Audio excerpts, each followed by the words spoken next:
Now, we've heard a lot today about solving homelessness and the ideas that are working in communities to do that.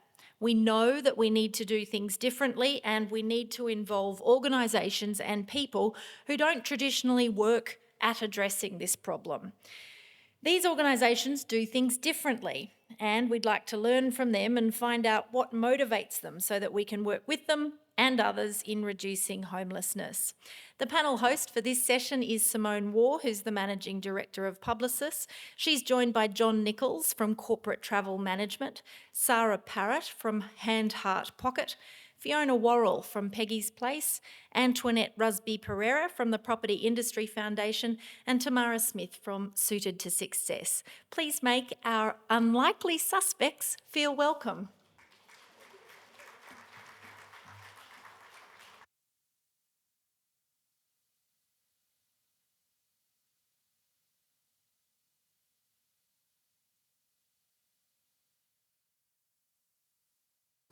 But what we've learned is that if you hold the microphone up here, that's best.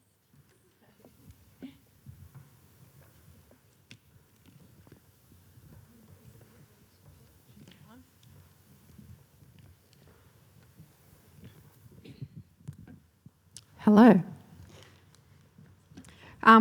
Welcome to this panel of unlikely suspects. I just want to clear up to start with that you're not suspects. You're actually incredible makers of change, and you come from really diverse organisations. You're diverse individuals in terms of where you actually work in the community of change. I think we've just heard that change to happen in our community can come and needs to come from everywhere. I think I'm really pleased to see that the innovation that is coming through, and what I'm hoping today is that we can inspire more innovation to happen across the community, and whatever business you're working in, whatever part of the community you are in, you do have the power to make some change. So the first question that I've got is, I do just want to hear from each of you as to what you're actually doing and what has inspired you to make the change. And I might actually start with Antoinette, because we've got property, we've got legal, we've got a charity, we've got retail, so an incredible mix of people. So Antoinette, tell us about your like what you're doing in your business and what's inspired you to actually lead that change. So the Property Industry Foundation, for those of you who don't know who we are, has been around for 27 years. And we started in Sydney, and a bunch of developers basically got together and thought, why don't we build homes for homeless youth? I mean, when you think about what developers do, and these are the good developers, they are the ones who create places that are livable, you know, where you live, work, laugh, play, educate. It's infrastructure all around us. So when you're creating places for future generations, and those future generations are in trouble, and they're the vulnerable ones, you want to break that cycle. So they create this foundation that is actually powered by the property and construction industry. So what that means is all our funding comes from corporates. So I kind of wear two hats here. I am a charity, but I represent corporates. And sometimes it's very hard to mix the two, because property will say something, and that's our bread and butter, and they're our corporates, and we will say something else, which is completely opposite, because we're representing homeless youth. So, and that's what we're getting to at the moment. So, sorry, I'm digressing, but so they started this charity, and they opened up another office in Melbourne and then in Brisbane 10 years ago. And what we do is we build these homes for homeless youth in partnership with other charities. So we don't run them, we don't manage them. We literally act like a builder or a project manager and assist them with the consultants and all the planning and legal, process that charities don't have the capabilities of internally. They'll have to pay for that. So we fund that, and we basically hand them over a house or a accommodation hub, and we keep in contact with them, but that's basically what we do with their charities. What inspired that to start? And Again, I think it's because they wanted to give back. When there's so many charities out there, and there's always a different reason why someone does what they do. I think the way the developers thought back in the day, and some of these developers are still major ambassadors for us. They're a huge supporter of future generations, and they basically wanted to make sure that everyone had a safe place. That's our mission. Every vulnerable person should have a safe place to live. This is a great Australian dream to have, your own backyard. So when there are people that are homeless for whatever reason, the property industry will build their way out of that solution. But we know that's not the way, because there's also the prevention and intervention opportunities there as well. But that was the first thinking, was let's build our way out of this problem. next, like another diverse business, who would like to go next? Yeah. Go. Hello, I'm Fiona from Peggy's Place, and I've had the privilege to lead a team in building one of the newest, largest refuges in Queensland that's completely privately funded.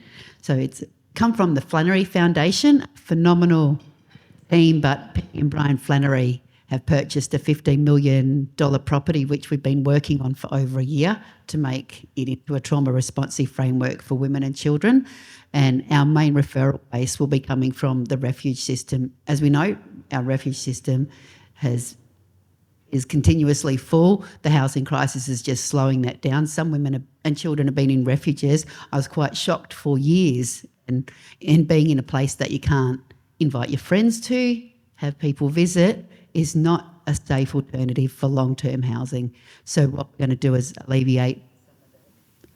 Can you still hear me? Yep. Alleviate that issue by setting up a refuge where women can come to, and children, but more so over a longer term, up to 12 months stay, and supporting them back into the housing system and working with everyone else alongside of that.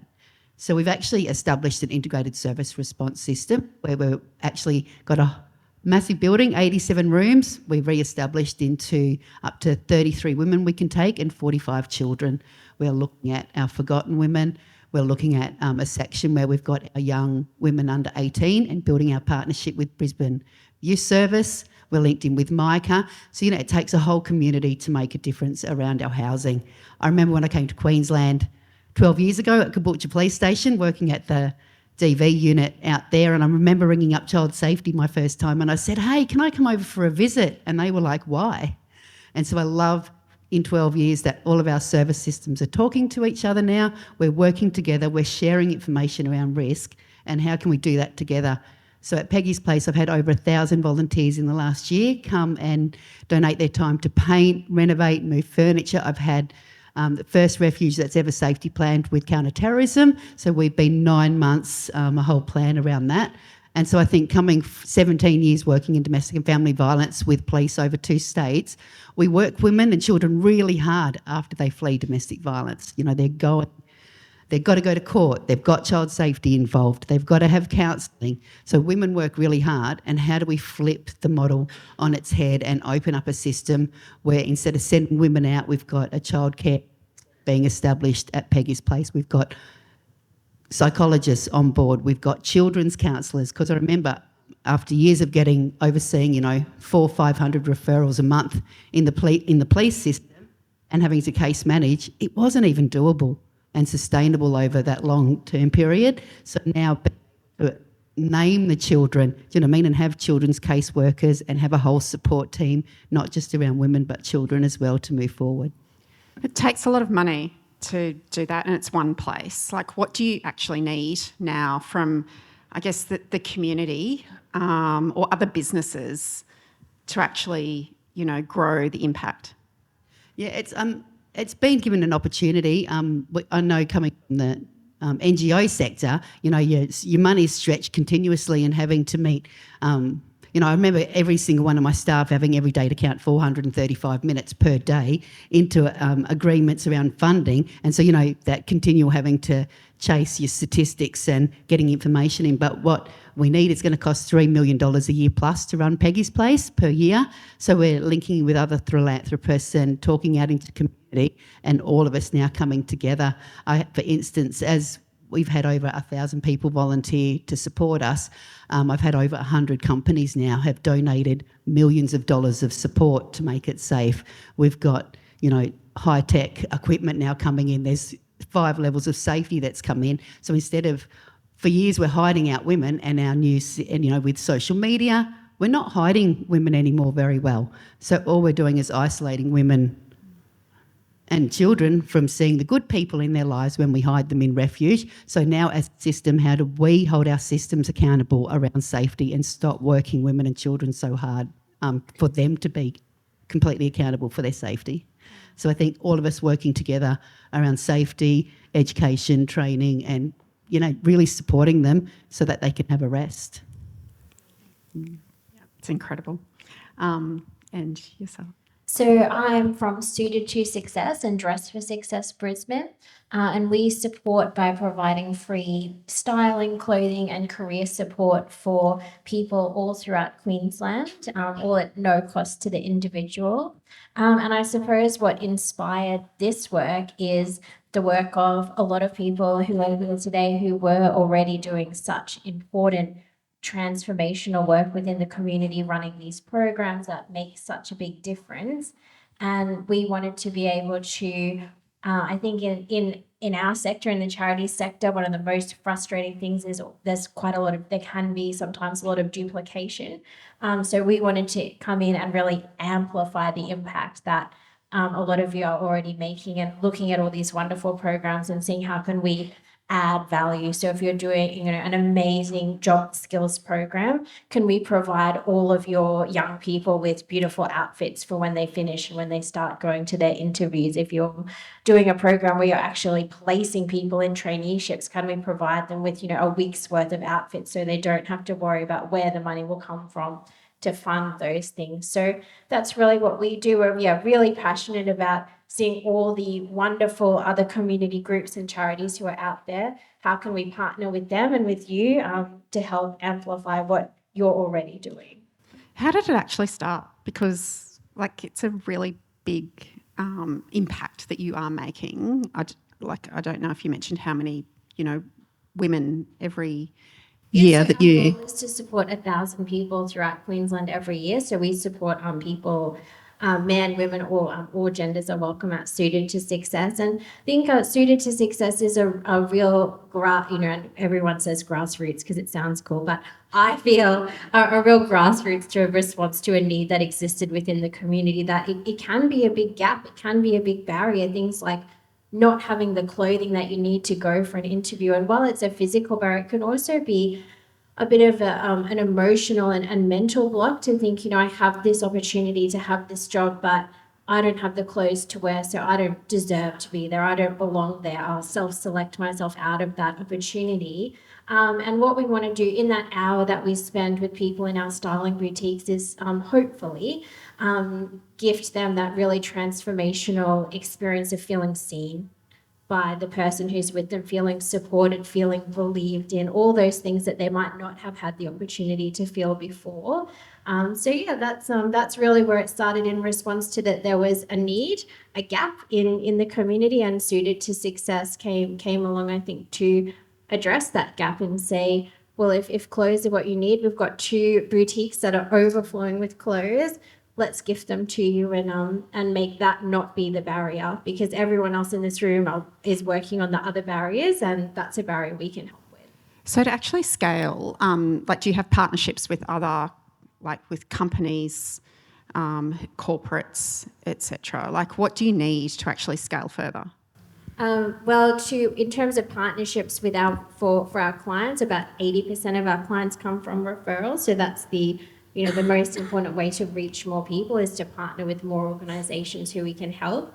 And then in terms of the other side, so we rely on the community to fund 85% of our free services. So we don't have a strong fee for service program. We don't get operational government funding. So I suppose the really unsexy answer is what we need is money.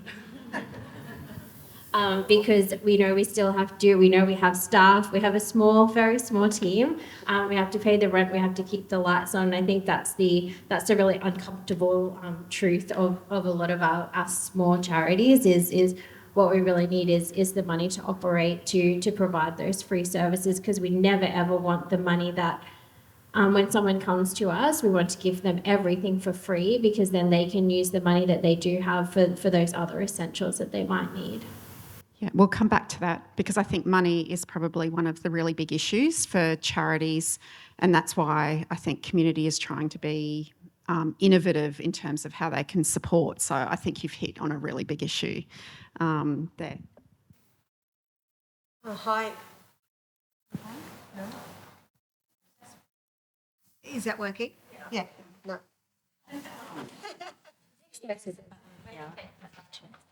Microphones away. It's better when there's less microphones. Is that working now? Yeah. Okay, thank you. I just want to clear up any confusion. I'm not John Nichols from Corporate Travel, if that isn't confused anyone. My name's Leanne Collingwood. I'm a partner at Hopgood Gannon Lawyers. So we're a private law firm. We operate in commercial and family law markets. And luckily for me, we have a dedicated pro bono legal practice, and I'm the partner of that practice. So our focus isn't primarily on homelessness, but obviously in the work that we do, homelessness is a common thread throughout our three priority areas. So we focus on three priority areas. The first is to work with First Nations communities so that they can achieve the outcomes that they want to achieve. The second is to work to mitigate the impact of environmental disasters. And the third is to reduce domestic and family violence. We're focused on these three areas, and I guess inspired to work in these three areas for a few reasons. One, the overwhelming need for legal assistance and unmet legal need in these three areas, but also our skill set and the areas in which we practice law are really well suited to these three areas. I think what is probably different about the pro bono legal work that we do at HG is that it is aligned and set out in an impact strategy, which is probably familiar to many of you in the not-for-profit sector and charity sector, where you're answerable to funders and philanthropy in terms of, well, what impact is your work having? How can you prove that what you're doing is actually making a difference? That's an almost new conversation in the private law firm or corporate sector, who are not necessarily familiar with impact strategies. But we felt that for our practice, annually, the legal work that we do is valued at about $2.5 to $3 million a year. And the not-for-profits and charities that we work with, if we said, we've got $2.5 to $3 million untied, do with it what you want, I bet you could all kind of nod your head and say we've got some really good things we could do with that money. So it's almost like I feel we have a moral obligation to really make the most of that legal support. So we set out, when I first arrived at my firm in January 2022, to map out the impact that we want to have in those three areas through our pro bono legal work. And we've mapped out the short-term changes and the long-term changes we want to see, and the way we will do that, and the type of work we will do and take on, and so on. And that means we get to work with awesome organisations like the Lady Musgrave Trust. And we are accountable to that impact strategy, and the work we take on is work that helps us, hopefully, to achieve those short-term and long-term changes we want through that work. And Sarah, Hand Heart Pocket. Thanks. Hello, everyone. Hand Heart Pocket is the charity of the Freemasons of Queensland, and the funds that we have under management come from over 100 years of the community work of the Freemasons, who most recently ran an aged care network called Masonic Care Queensland that you might have been familiar with, which was sold in 2015. And so the funds stayed in the charity, and we have $210 million under management, which makes us the largest corpus of a foundation in Queensland, and probably also the best kept secret in Queensland. So over the last 2 years, we've been operating under a new impact strategy, and what we do is our purpose is to partner for change for people in need, with the focus on young people who are vulnerable. And we believe, the board believes that investing into young people to help them change their trajectory in life is a fantastic investment for Queensland and our community. We do that through philanthropy. We work at the systems level, also with great service delivery partners such as BYS, who was up here before, and we also do grassroots community support through the Freemason Lodges, or support the Freemason Lodges in their community work. But we do things differently, we hope. We partner, we don't build anything or deliver anything ourselves. We've got a small team, but we look for long-term, large partnerships. We are building a portfolio of relationships that's synergistic so that the organisations can work together and support each other. And we also are seeking to deploy our capital as well through social impact investing, as well as our income as philanthropy. So some of the innovations that we're doing are around trying to deploy our capital to support housing growth of housing for young people at risk in Queensland. And so we're doing that in partnership with the Foyer Foundation. Jan was up earlier. What we actually are doing in that space is helping to convene bringing together the people who are interested in increasing the number of foyers in Queensland to work together. So those organisations who are already partnering, but sort of putting some effort and funding and time behind that to help them to advocate together to Queensland Government and have a plan for how could we bring that success to Queensland. And so the goal that the Queensland Foyer Invest Working Group has put together is to get from 3 to 10 foyers in Queensland by 2030. And so we are looking at innovative models for attracting social impact investment to build the properties rather than make a contribution to that, rather than always going to government for capital grants.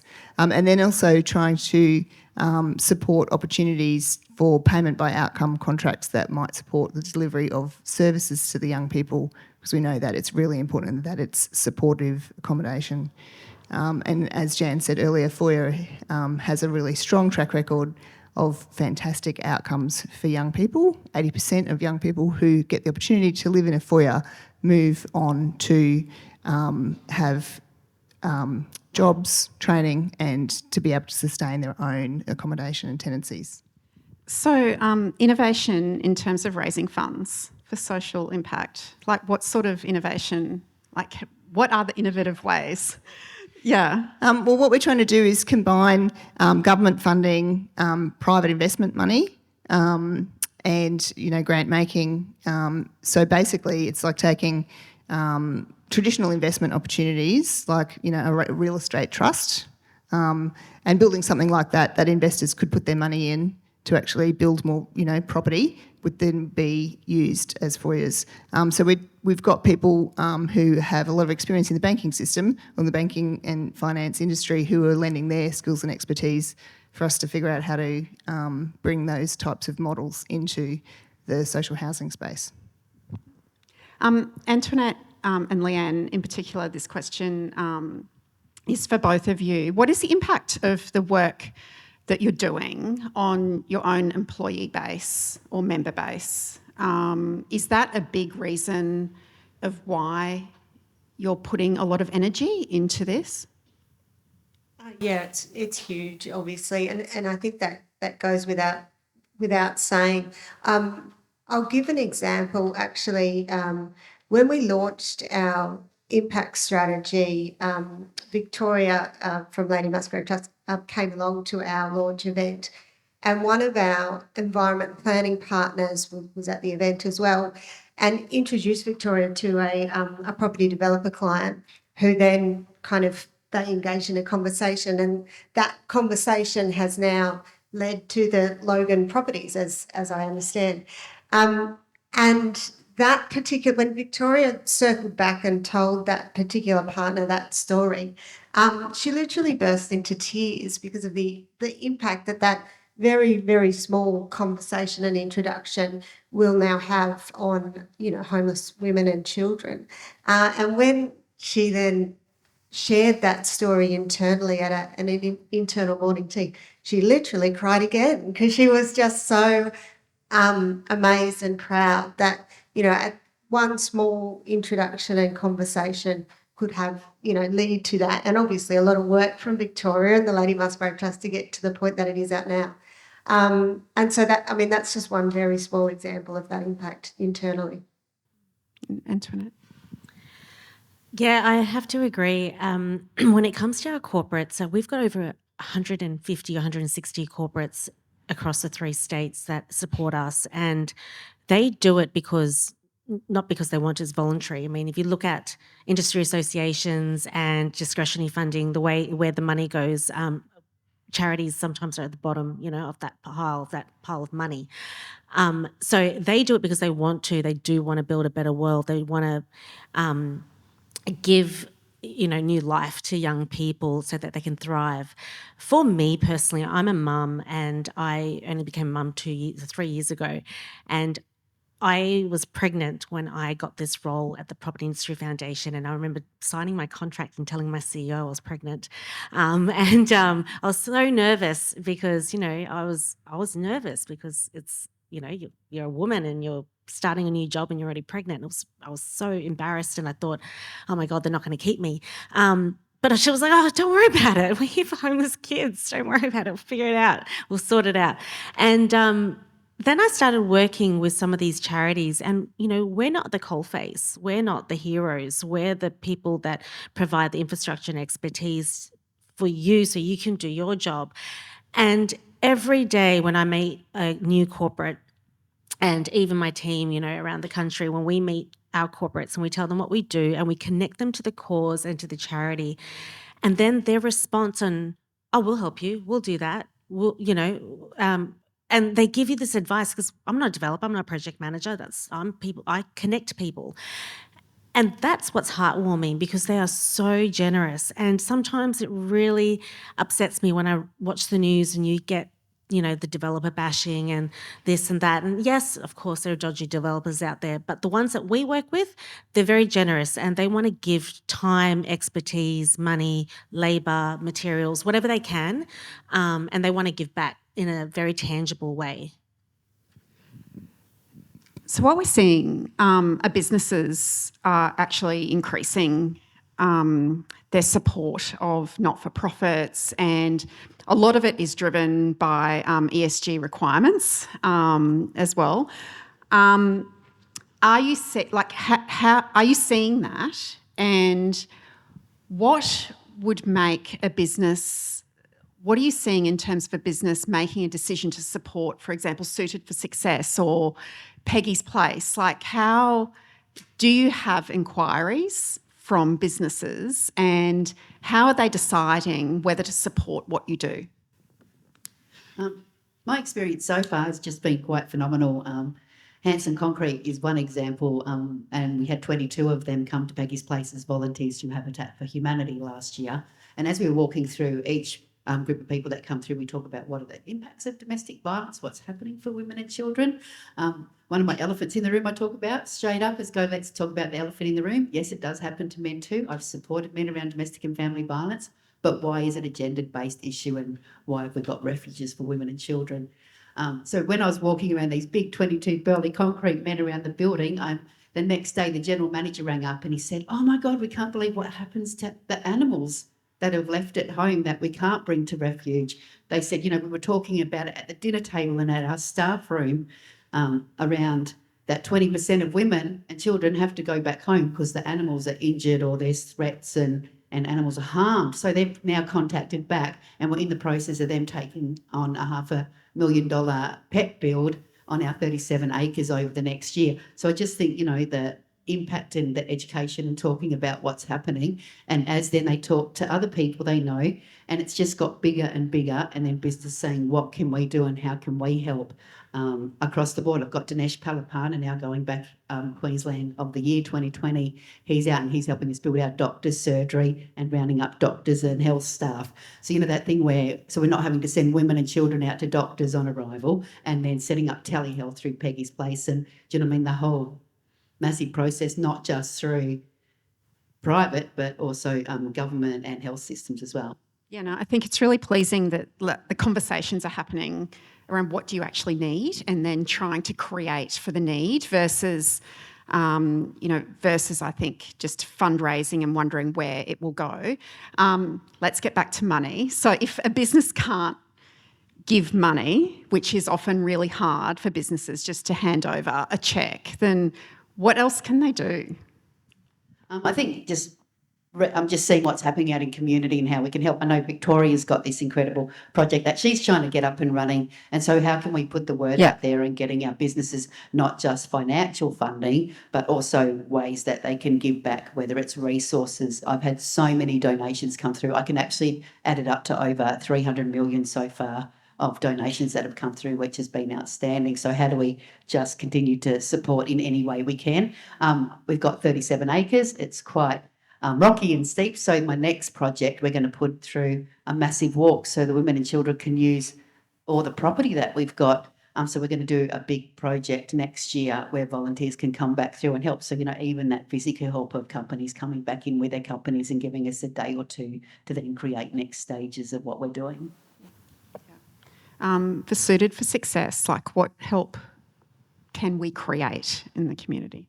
So outside of money, I think there's a really important piece for everyone to play in changing the narrative of what the work that charities and not-for-profit organisations do and what actually powers that. I think that in the community, there's a lot of negativity around charity admin, charity overhead, charity operational costs, and everyone can be, I'm admin. I don't do a lot of direct client support work, but I hope that my contribution to operating Suited to Success is still worthy of funding. So I think even if you're not in the position to fund the work yourself, your organisation can be a part of changing the narrative. Imagine the impact of Fiona and what she's done for her charity, and imagine if people really, really got behind the idea of funding that type of work, that admin and overhead and all those words stopped being things that people criticise and started being things that people looked for, because those are the things that underpin impact. So I think that's a really important role that if your organisation can't support financially, you can actually be a part of spreading the word, spreading awareness, all those magical things that we often talk about, but also really changing the narrative about what powers the work that charities do. And I think the other thing is you might not have money in that kind of corporate donation pool of your budget, but where else do you have funding? Do you have a team building budget that you could be spending instead on, paying one of us to send your team to come and do a day's work at our charities and turn that into your team building event? There's ways that people can be thinking differently about how they can continue to give back to the charities who are giving back to the communities, and then we can give back to them as well. A day painting or a day sorting clothing donations with one of us could be a really powerful team building activity. And I'm sure that throwing axes is really fun. I have not done it, but I hear it's super popular for team building. But we could also provide some really, fun activities for groups. Do we have any questions for any of these wonderful panellists? Okay, well, I hope that we've inspired, everyone to think about how they can make change wherever you are, whatever business you're in, whatever part of community you're in today. And thank you so much, ladies, for sharing your stories and, just for really leading the change in very innovative ways.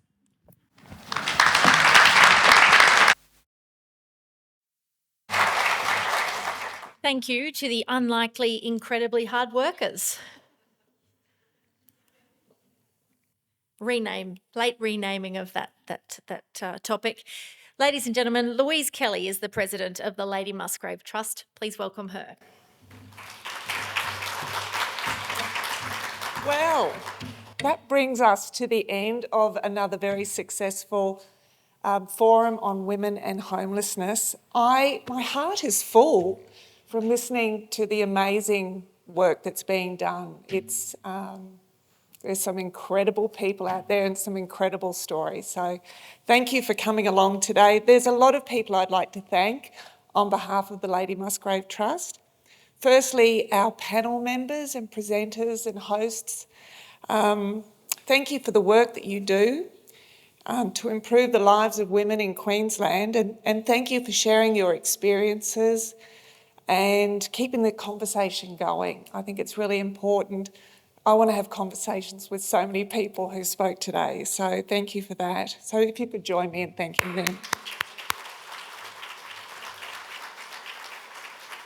I'd like to thank our wonderful MC for today, Rachel Mealy from the ABC. Rachel, you've done an incredible job. You've kept us on time, which is no mean easy feat. So thank you so much for that. Thank you to Professor Melissa Ball from the QT Centre of Justice for your ongoing support of our trust and just being so generous in your help. We'd also like to acknowledge QCOS, Queensland Government, Elevate Residential and Valiant High for their support of this event. So please join me in thanking them. We have a wonderful team that put together today's forum, and I'd like to acknowledge them by name because the work that they've done in putting today together has been outstanding. And obviously, Victoria Parker, our wonderful CEO, she does an incredible job, and we're very fortunate to have her leading our organisation into the future. Also, our operations manager, Lisa O'Donnell, has done a great job as well. Thank you for them. But we also have a very powerful, small but fierce team of volunteers, and I'd like to mention them by name. Firstly, Leanne Razor, who is on our board, Jenny Clark and Mary Mealy, who are previous board members but continue to support the Trust. Erin Rigby, Liliana Molina, who are active members of our Marketing and Communications Committee. Suzette Robinson, Pip England, Rosemary Polgrain, Angela Martin, and Shana Roa, and the wonderful Penny Brown, who is our events magician. So thank you for that. Thank you. We are very fortunate to have such an incredible team, and I'm very grateful for your commitment and your energy. And I'd also like to take this opportunity to give a big shout out to the people who support Lady Musgrave Trust throughout the year, and they are our major partners. You met Leanne Collingburn from Hopgood Gannon. Hopgood Gannon, Vic said earlier in the presentation that we deal with the best, and Hopgood Gannon hold our hand in all the tricky moments that come with being a charity and a trust, and they also provide tenant support to our tenants when they really need it, and for them to have HG on their side, we feel very blessed to have that. Corporate travel management, they heard what we do and they said, how can we help? And so they have been amazing sponsors for us. Publicists with the wonderful Simone War, they have supported us and just been amazing to deal with. If you need an ad agency, there you go to people. And also Keystone Private, who have supported us for many years. So please join me in thanking our sponsors.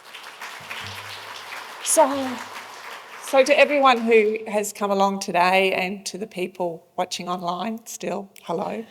Thank you for your interest and your support. And please, I hope that you will fill in the forum survey form that you will be receiving, because we really want to get your feedback and also know how we can improve the forum or provide information that you want in the future. So thank you very much, ladies and gentlemen.